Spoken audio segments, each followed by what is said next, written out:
Alright, things went quite well in the videos. So, very good to see, good to hear.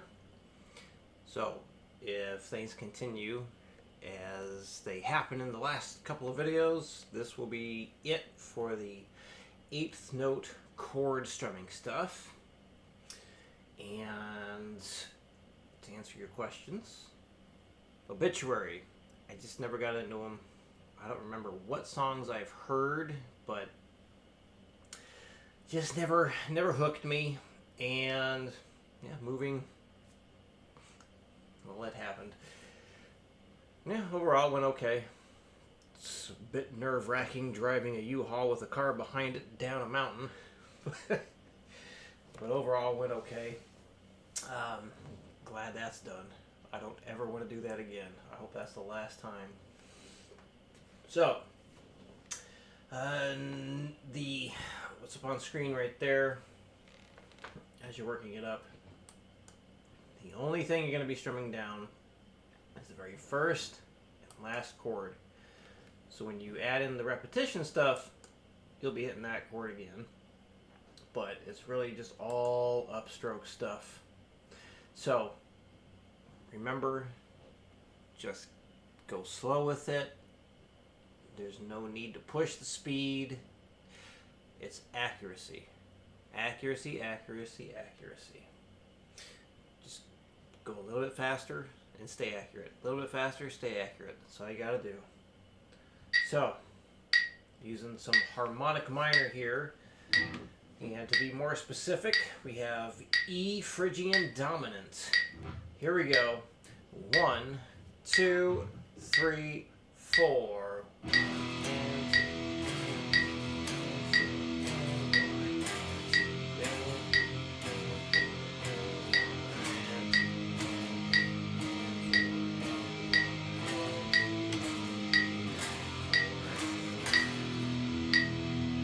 120.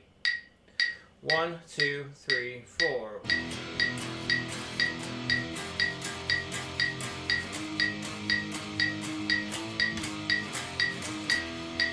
160. 1, 2. 1, 2, 3, 4.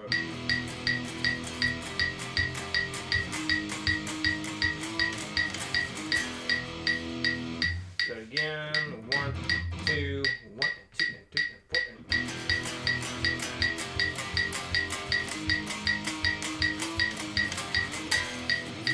Felt better. 200. 1, 2, 1, 2, 3, 4.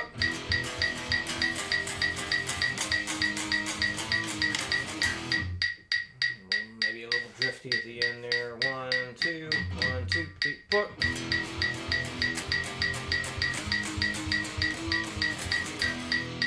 1, 2, 3, 4.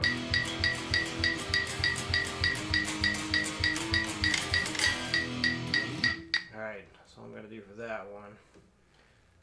Alright, let's demo some repeats. I'm starting to do that a bit more often here.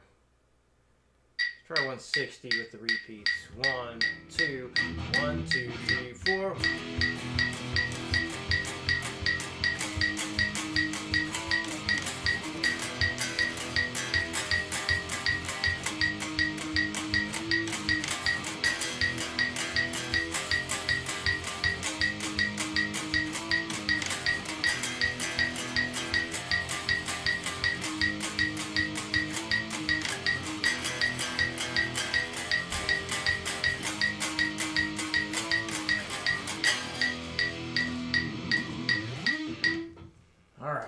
Number 2, very easy rhythm. We're getting back into the single note picking stuff.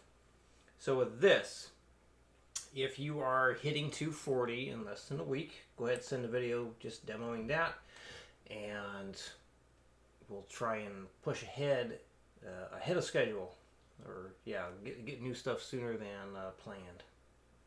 So 60, here we go. 1, 2, 3, 4. 1,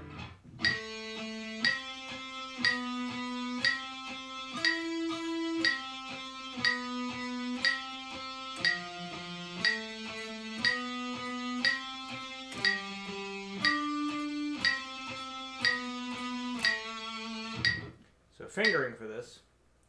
First 2 bars, you're just sitting in the same spot. Third bar, still in the same area.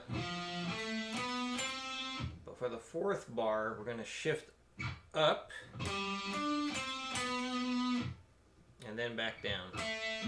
So I'm going 1st, 4th, 3rd, 4th, 3rd, 4th, 3rd, 4th, middle, 1st, 3rd, 4th, middle, 4th, middle, 1st, 120. Here we go. A 1, 2, 3, 4.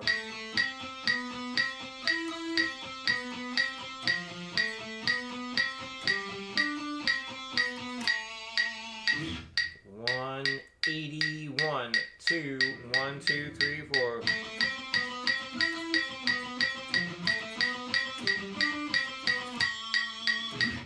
240. 1, 2, 1, 2, 3, 4.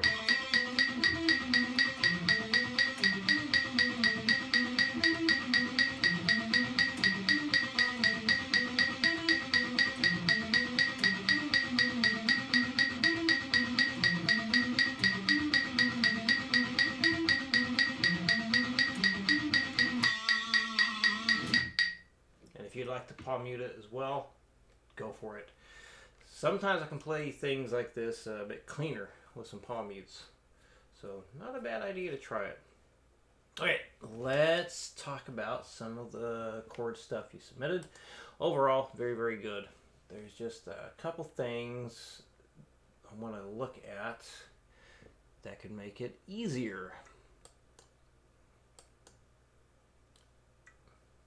Let's change this to this. Actually, let's do this. There we go. Okay. So this chord right here, yes, that is correct. However,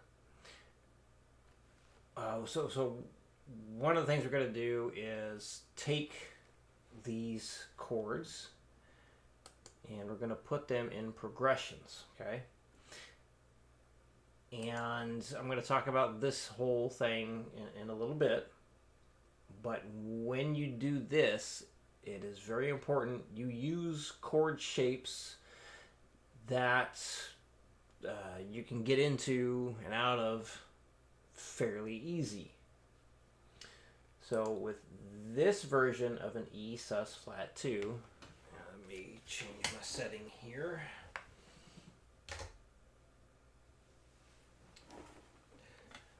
So even though, yes, this is absolutely an E suspended flat second, adding that F way up there, if I was trying to go for the more simple way of doing this, it's too much of a pain in the butt. I would just go for this. So just 0, 2, 3, 4, 0, 0.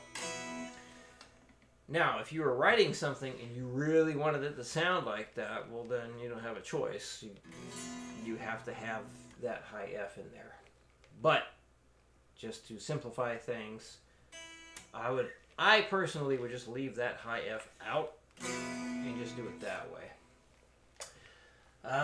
The diminished stuff. Now, this guy right here, is that a B diminished? Yes.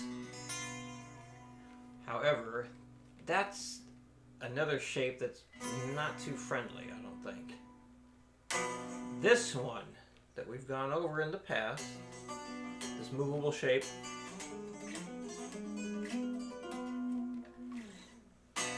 that's the go-to one, like all the time. We want to go to that guy all the time. Because man, is that easy to change. Especially for this. So, this guy, the B sus flat 2 flat 5, yes. That is correct. However, if you were going from this one and following these steps of lowering the note you need to the next note and key, we would end up with taking that flat third, which is a D note, lowering it to a C, and we would just have that, which you put totally fine. Simplicity, I would just go for the 4-string thing instead of the 5. But if you like the way it sounds and it's not too difficult to do, absolutely play it the way you have it, which is that one. So this guy right here. Now, let's see, we got 2, 2, 4, and 6. No, 2, 2, 4, and 6. That is, it's not very comfortable. So, with that, that is a B suspended 4, flat 5, because you got your root note, you have your 4th interval, octave, there's the flat 5. But, if we took this one here, that B diminished, and we follow the idea of taking that flat third and raising it up to the next note in key, we would be taking this D note, raising it up to an E, and it's just 2, 3, 2, 3, 4, 5, just boom, like that. We could even go more simple with that and just do this. 2, 3, 4, 0, 0. But right there, 2, 3, 4, 5, much easier to hold than 2, 2, 4, 6.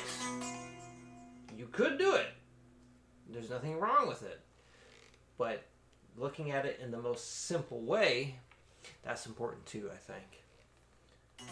Because a lot of times we'll come across stuff tabbed out we're trying to learn, and we look at it and we're just like, what the hell is this crap?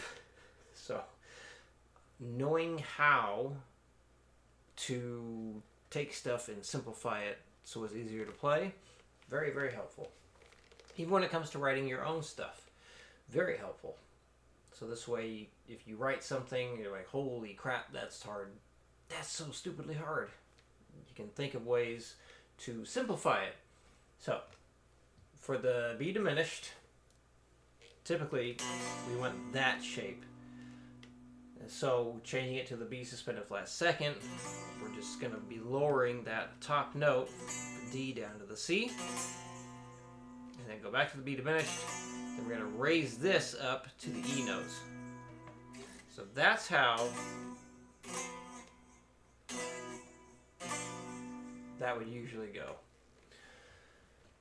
Let's see. What else do we have here?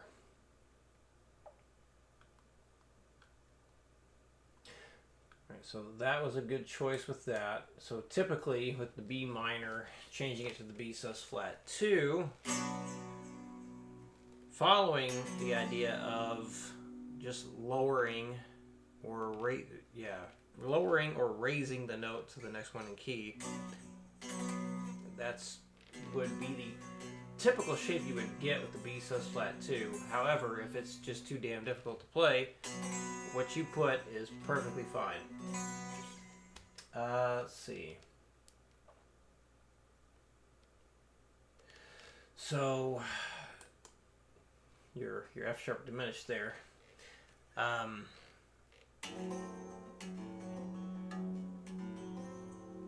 see, you got your root note, that's your flat third, your octave, and then you put the flat 5 up there. Okay. So the way we first went over an F sharp diminished chord was this. It's movable. But you could do it this way. Usually I'm going to this one, but that's definitely fine too. But so just in case you forgot it, let's go over that again. So the F sharp diminished, the movable diminished shape is 2nd fret, 1st finger, 3rd fret, 3rd finger, 4th fret, 4th finger, 2nd fret, 2nd finger. So from here, going into the F sharp sus flat 2 flat 5, you just take the middle finger off. And then for the F sharp sus 4 flat 5, we would take the 2nd fret, raise it up to the 4th, 2, 3, 4, 4. So what you have here, that works because that's your second or first interval, flat 5, flat second, octave of the flat 5. It's just for simplicity, it's harder to hold than this. Stylistically, if you like the sound of this better, it makes sense to do that, but just doing that 2, 3, 4, 0, much easier. And for this one, that's not too bad. It's almost the same.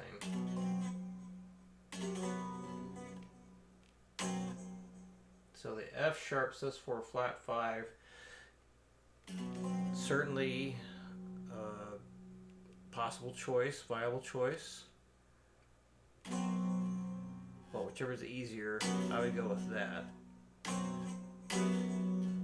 So root, fourth, octave of the root, there's your flat 5, or the other way, which is going from this shape, raising the flat third up to the 4. You got that one, 2, 3, 4, 4.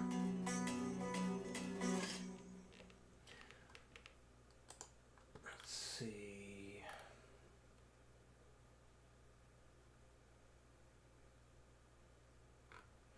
If you ever have a hard time playing this open G minor, just bar it. That's what I usually do for a G minor chord.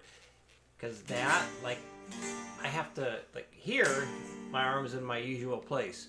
But to do that open G minor, like, here's the G major, and then I got to do this with my arm to keep my wrist fairly straight and shoot all the way out there, which to me is an absolute pain in the butt. I don't like doing that. So I'll just go with the bar chord for the G minor. Nothing wrong with doing it open, but if you find the bar chord easier, just do that. So yeah, the E diminished, that is the movable shape. Just move to the open position that we just talked about.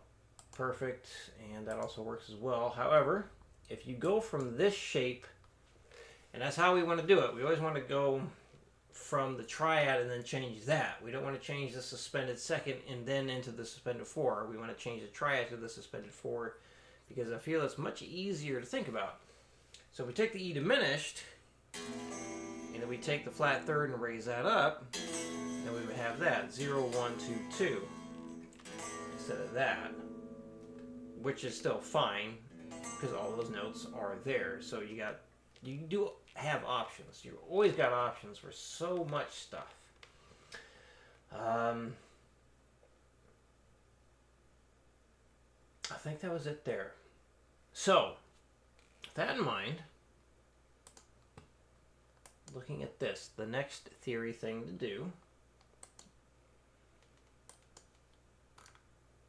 So I have the first progression tabbed out, and you set the difficulty in terms of playing this stuff.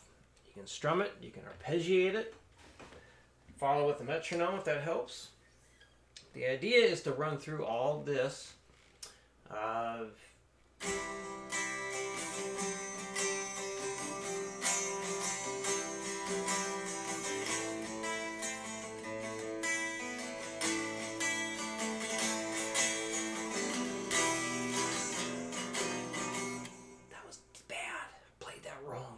From the top.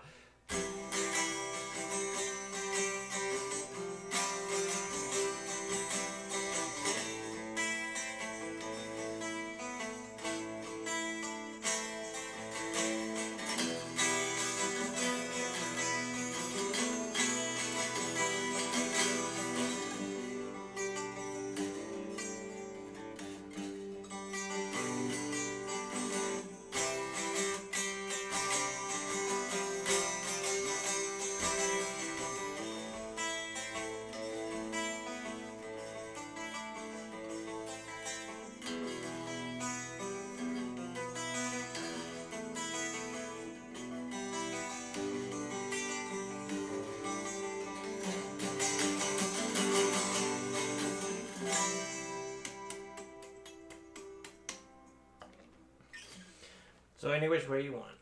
You set the difficulty. I do want you to try and have some fun playing it. Strum it, arpeggiate it. Any which way is totally fine. You could just do it how it's written right there and just...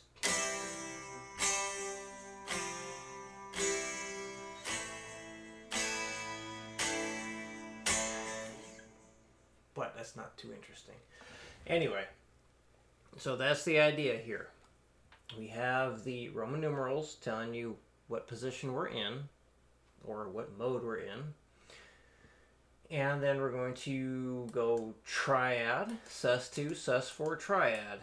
Triad, sus2, sus4, triad, so on. So the next progression is a 2, 6, 4, 5. And then we got a 6, 4, 1, 5, 6, 7, 1, 2. And then we change keys and do the same 4 progressions again. So we got the key of C, G, and F. So when you fill this in, it's important, see, I'm coming back around to this. It's important you use chord shapes that you can get in and out of fairly easy. So make this easy for yourself.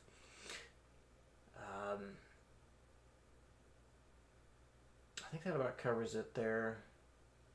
So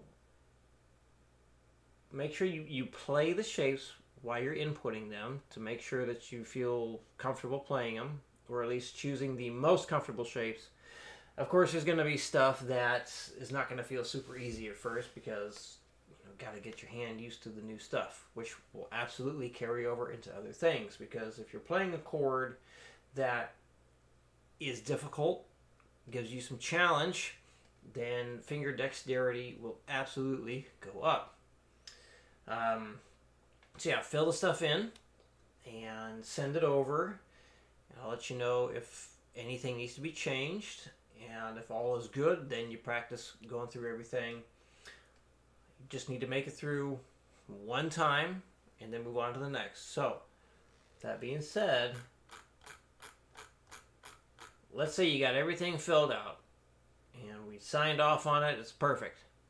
Nothing to change. I still want you to stick with this until you get a good, perfect take all the way through. Again, you set the difficulty, do what you got to do to make it work for you, okay? Even if that means chopping some strings off. You can change this one too. Like if you need to simplify this in some way, do it. But yeah, stay with whatever progression you're currently on until you got it. Then it's one and done. And then you move on to the next. One and done, so on. Alright, I think that covers everything. Any questions, let me know. And I will see you again next week in your video.